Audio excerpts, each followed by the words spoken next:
Well, hello everybody. It is Dennis and Andy, and this is another movie review in a few.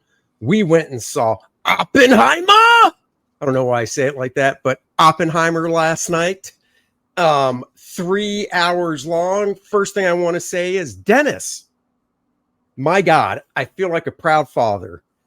This man did not get up once to use the bathroom in a 3 hour movie. And considering the time we sat down to the time we left, almost three and a half. I mean, like an hour in, I'm like, any minute now, he's going to get up. I'm like playing this game of, does this look like a scene Dennis would get up to use the bathroom in? And it never came to fruition. Yep, it was indeed a 3 hour and 0 minute movie, and it did not feel it. I was so engaged with the movie that even when I had to go to the bathroom, I wasn't going to get up and go. It would have taken me being dragged by a pack of wild horses to get me to leave that theater. And the interesting thing was, I didn't notice anybody else really getting up and leaving the movie theater either, which was a good sign. That's a very good point. So Oppenheimer, of course, is about J. Robert Oppenheimer, the main man behind the Manhattan Project that invented the bomb. And this movie was a lot more than what I thought it was going to be going in, because the trailers going into this movie really just gave you the sense that it was going to be almost the movie starts, World War II is going down. All right, let's introduce Cillian Murphy as Oppenheimer. Great, let's get him in into that city they built out in the desert, and just there. But it was so much more than that. Yeah, so we do. It does start off, and it's cool because it at least takes you through the things that you thought you were going to get. Lieutenant General Leslie Groves, who wasn't a general at the beginning, appoints Oppenheimer to work, and of course, Groves is played by Matt Damon, who was fantastic in the role. Oppenheimer is played by Cillian, and you know what? I think Cillian Murphy is going to be up for an Oscar for this nomination. Yep. I hate talking Oscar talks. I'm not a huge fan of the Oscars because this would be a travesty if he did not get the nod for this. He was that good. Robert Downey Jr., because this is the second storyline, there's two that kind of intersect, and it's a Christopher Nolan movie. So with Christopher Nolan, you're always got jumping in time, or he's always playing with time. This movie was no exception. And the other trope that Christopher Nolan has is a lot of times the audible has problems. The audio, where the verbiage that people are saying, it's difficult to make out. There was a little bit of that at the beginning, and I'm like, oh crap, here it goes again. But I actually didn't think it was bad. Now, we did not see it in IMAX. It was digital. But that's all we got to see it in. And I had no problems other than a very occasional dialogue, being able to make out the dialogue in this. So for me, it was a step up. I didn't hit the trope. But, typical Christopher Nolan. And Robert Downey Jr. played Levi Strauss, which was the secondary one. I had no idea this movie was going to favor him so heavily in this. And it is such a great behind the scenes working as he weaved it. And Robert Downey Jr., again, Academy Award for, I think he's not the main one, but, he is your. Well, he would have to be. Well, I don't know, because he wasn't. Honestly, I could see lead actor Academy Award nods for both of them, Cillian and Robert Downey Jr., because Robert Downey Jr. was not a supporting actor. Nope, but I think in this movie he would be considered the supporting actor in this movie. But he was very prominent in it. I mean, it's about Oppenheimer, but I can see these two guys being both nominated and winning. Well, the thing too is, in the trailer, you never really saw Robert Downey Jr. at all. So I was led to believe that he was this incidental character that you just was just in the background. But no, it was definitely, if you want to put this in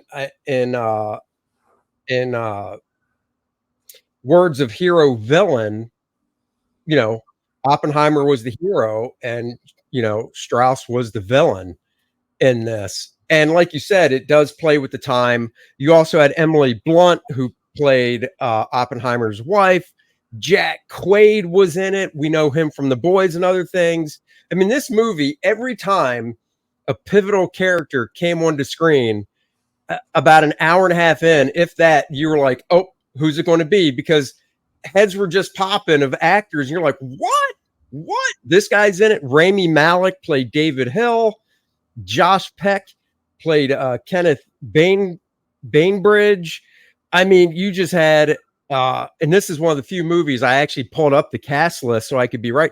Josh Hartnett was in it, and just the way he was, I don't want to say made up because that makes it sound like costume and stuff, because he really wasn't. It was just I haven't seen him in so long. Like every time he was on screen, I'm like, who is that? Who is that? And I don't consider Josh Hartnett, I mean, he's a good actor, but he's just not somebody that I would picture in a movie like this. So I think that's what threw me off as well. I considered this movie, and this is a good and a bad thing, this movie was a cornucopia of A and B listers of Hollywood all the way through. And the reason I say it's a good and bad thing, literally, we're sitting there and all of a sudden, oh, here's a new character. Oh my God, I recognize him. He's from so-and-so. She's from this. And it was like every 10 minutes, boom, another character. Boom, recognize him. Oh my God, they're in a Senate scene. Recognize him and him and him and him, and you're going through. So what that does, though, is because they're not just nobodies, it pulls me out for a brief minute because I'm like, oh my God, look at that. I said, Macon Blair. He's going to be the counsel for Oppenheimer during this hearing, and things like that. Then you sink back in, then you find, oh my God, it's Kenneth Branagh. He's playing Niles. Oh my God, I love him. And then you get back into the story. So I love the fact that there were so many great actors in this, and every actor was great in the role that they played. And you just expect when you see a big name actor, they're going to be on for a while. Sometimes they were on for 60, 120 seconds, and that's it. And that's the thing. Sometimes you really just got the feeling that, whether Nolan was the one that reached out to these people, or these people are like, I want to be in a Nolan film, and reached out and said, I don't care if it's for 30 seconds. One guy, I'm looking at the list, dude, Scott Grimes. He's from the Orville. Orville, yes, I saw he was in it. Council guys. Yeah, and then Alden Ehrenreich. I know I screwed it up, but he's the guy that played Solo. So anyhow, there was a very large cast, very, very great cast in the movie. And like Dennis said, the basic movie is, you come to realize, is Robert Downey Jr.'s character, Louis Strauss, is going for confirmation to be, oh my God, what was the actual seat? Well, it's a cabinet position.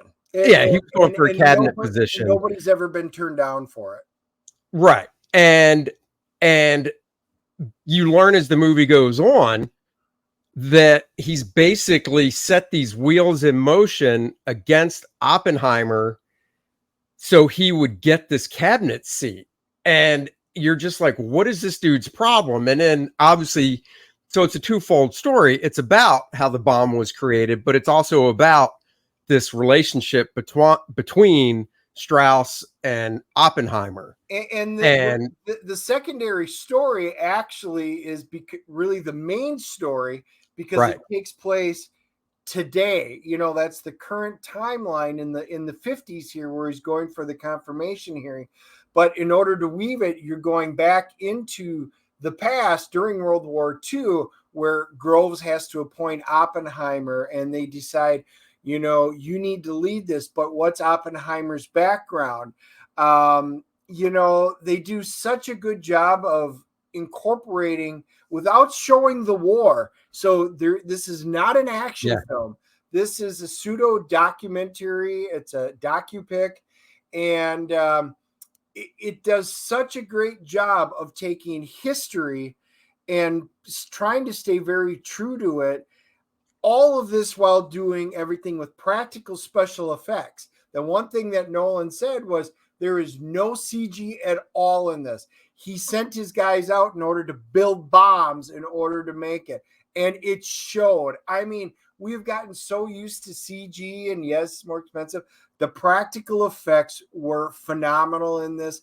The story was riveting. 3 hours, it felt maybe 2.5 ish.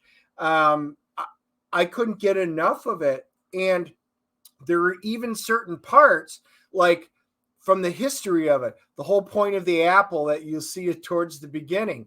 I don't remember, like, when he injects the poison into it in real life. I don't think he went back and like slapped it out of the guy's hand.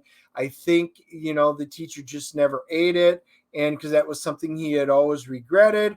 The whole point of when the bomb's completed, they didn't show the part where the plate never properly fit on. So there were a few things that I was expecting when they introduced it that didn't quite pan out. But I mean, it was 3 hours. How much more can you fit into it? It was just, in my mind, a masterpiece.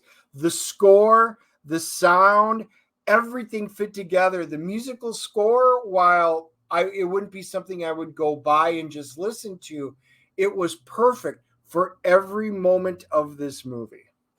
Yeah. And, so Dennis goes into it and he knows about Oppenheimer a lot, whereas I went into it knowing, oh, yeah, he's the dude that created the bomb. That's really all I knew.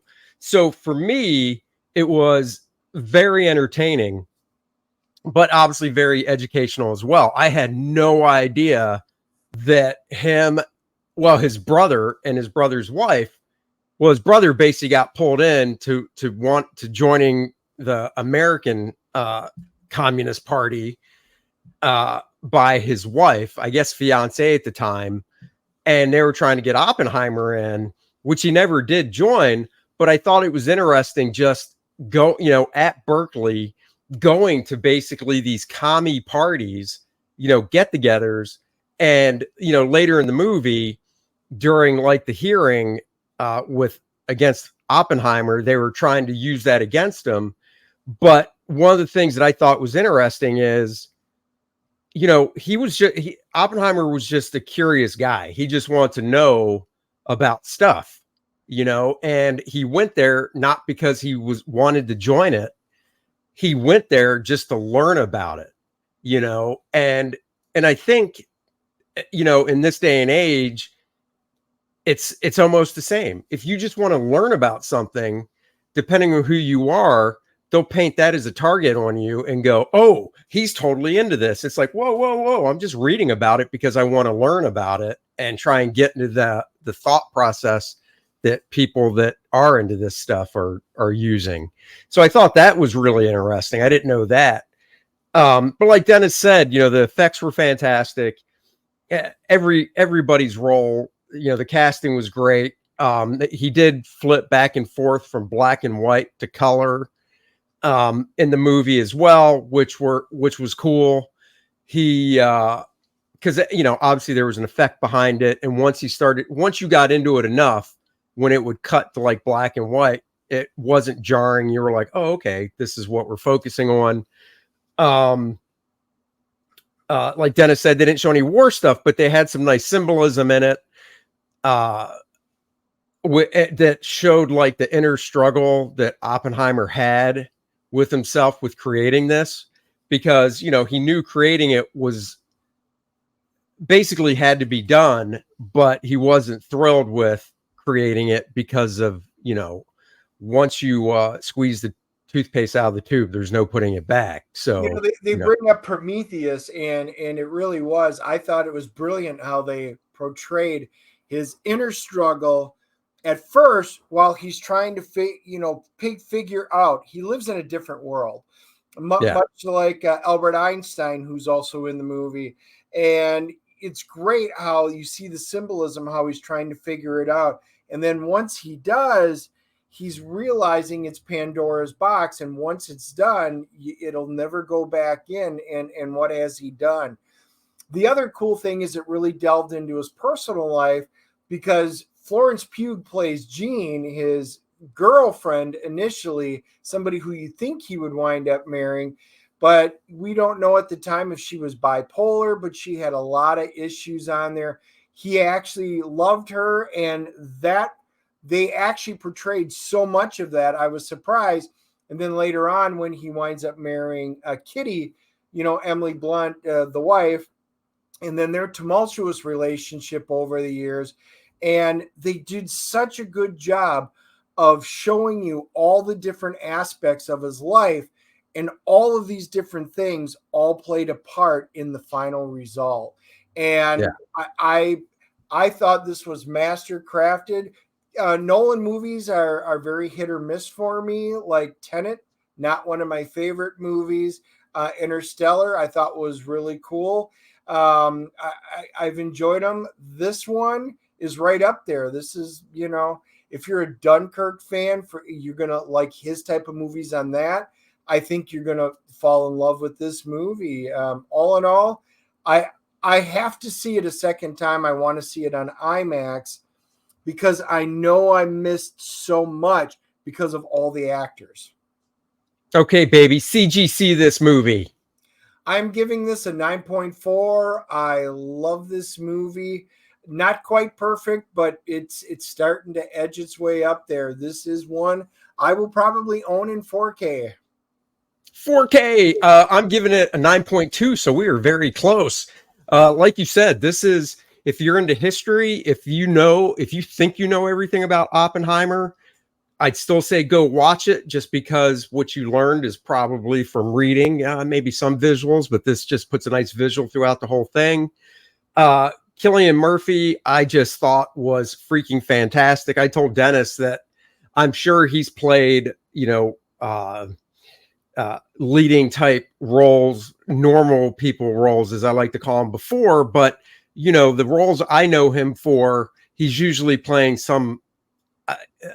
just some oddball type character, which Scarecrow, the guy from 28 Days, things days like later, it's always some secondary character where he's an antagonist almost. But you felt he was Oppenheimer in this, from the yeah, moment you see him on the screen to the very moment that credits roll. There is no doubt he lived and breathed this role. He was just utterly fantastic. And it went through the ages. So, there was young, middle age, and old. And the makeup team did a great job as well. So anyhow, I'm giving it a 9.2. Do we have, it just came out, so do we have stuff from Rotten Tomatoes? We do. IMDb is a 9.0, which is really high for IMDb. And Rotten Tomatoes, the critics are giving it a 93. With the critics like it, and the audience is giving it a 95. So look at that. This is a very well-received movie across the board. Beautiful. And what else is well-received is Kor-Drath, The Reckoning. Guys, we're at $82,003 on Indiegogo. Now, remember, we ran a mirror campaign on Kickstarter a few months back in the spring. So we're over 86,000, creeping towards the 90,000 stretch goal that is the Necronite playable character card. You guys are going to want to get this, because there is a game module that Dennis wrote that you can also get on the campaign, separate, or as we like to say, with the book. Two totally different stories. And it's a playable role-playing game. And you're already getting, every backer is already getting the Shattered Reach map, 7x10 print, the Adriana, the Lilith, and of course the big man himself, Kor-Drath playable character card, 7x10, image on the front, stats on the back. This is the Lilith one right here. Every backer's getting it. So with your help, let's keep this going. 76 pages of ball-busting barbarian bloodletting action as Kor-Drath seeks vengeance for those who slaughtered his tribe. But the picture is much bigger than that. It's not just simple as one tribe warring against another. Go check it out. The t-shirts come down at the end of this month, so we can get those to order. You can read the first 8 pages here. If you haven't read them yet, you can click on this link, and this will take you to read pages 1 through 11. These links are all in the description below. You're going to want to be a part of this campaign. I'm working on page 72 out of 76. Guys, we're almost at the finish line. I can see the red tape or the yellow tape, whatever color the tape is. I'm about to run through and go, woo-hoo! The art for the book is done. So there you go, guys. Check it out. I don't know if we're going to try and fit a movie in for next week. Thursday's rough because I'll be out of town. So maybe we'll catch a movie that has been out that we haven't seen yet, like Transformers. Still haven't seen it. We keep saying Transformers, so maybe this week we'll hit it. Or maybe I'll sneak out to see Sound of Freedom over the weekend. Dennis has already seen it, and we can review that. God, it's so good. All right, guys. Thank you for joining us. Next week, actually, I do want to tease our guest for next week. Give me 1 second. I do not want to mess up the creator's name because that would be rude and disrespectful. I mean, Dennis comes over here and calls me Anthony, and I'm just like, dude, we've known each other for how long? That is not my name. What's with the disrespect? He's like, Anderson, I don't know what you're talking about. I'm like, oh, come on, Dennis. So, that's what he does. So next week's guest is the creator of Amarok, which is a book that is crowdfunding right now on Indiegogo. It is Joshua Durstein. This guy, I cannot wait to talk to this guy. He's 18 years old.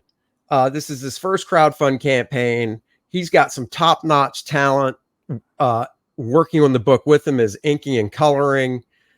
I was not doing this at 18. So that's our guest, Wednesday, 5 p.m. Join us then. And we'll talk to you later. See you then. Bye-bye.